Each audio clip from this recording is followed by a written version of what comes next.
mangha-manghang mga tanawin at likas na yaman.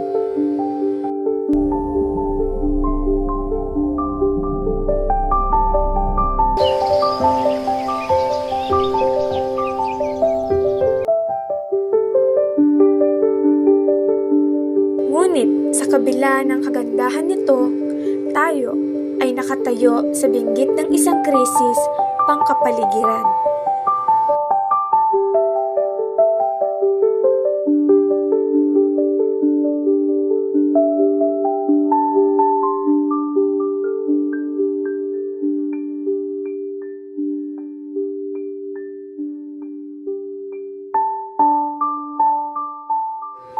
Ang global warming, polusyon at pagkasira ng biodiversity ay ilan lamang sa mga pangunahing issue na kinakaharap natin ngayon. Ang pagtaas ng temperatura sa mundo ay nagdudulot ng matinding pagbabago sa klima na nagiging sanhi ng malalakas na bagyo, matinding init at tagtuyot. Ang mga hayop at halaman na dati namumuhay ng matiwasay ay nahaharap sa panganib. Ang mga coral reefs na nagbibigay ng tahanan sa maraming marine species ay unti-unting namamatay dahil sa pag-init ng dagat at polusyon. Ang isang mahalagang aspeto ng krisis na ito ay ang basura. Araw-araw libo-libong tonelada ng basura ang itinatapon ng mga tao sa mga landfill at karagatan.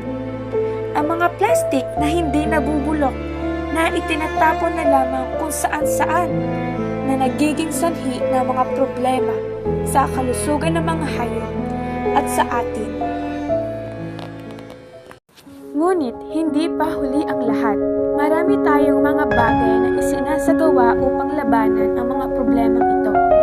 Sa pamamagitan ng mga proyekto sa reforestation, paggamit ng renewable energy at sustainable agriculture, may pag-asa pa tayong maibalik ang balanse ng ating inang kalikasan.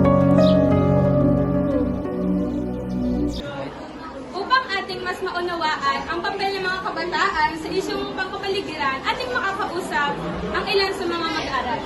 Ikaw, ano ang ginagawa mo sa araw-araw upang makatulong sa ating kapaligiran? Sa bahay, nag-recycle kami ng mga plastic at papel. Sa paaralan, nag-organize kami ng mga cleanup drives at nagtatanim ng halaman sa aming garden. Ikaw, para sa iyo, ano sa tingin mo ang pinakamahalagang hakbang na dapat gawin ng kabataan upang makatulong? Sa tingin ko po, ang edukasyon po ay ang susi.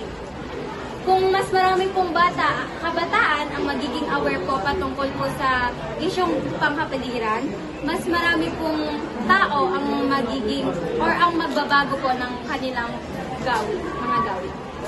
Ikaw, bilang isang leader ng environmental club, paano mo pinapalaganap ang kamalayan tungkol sa pangangalaga ng ating kalikasan?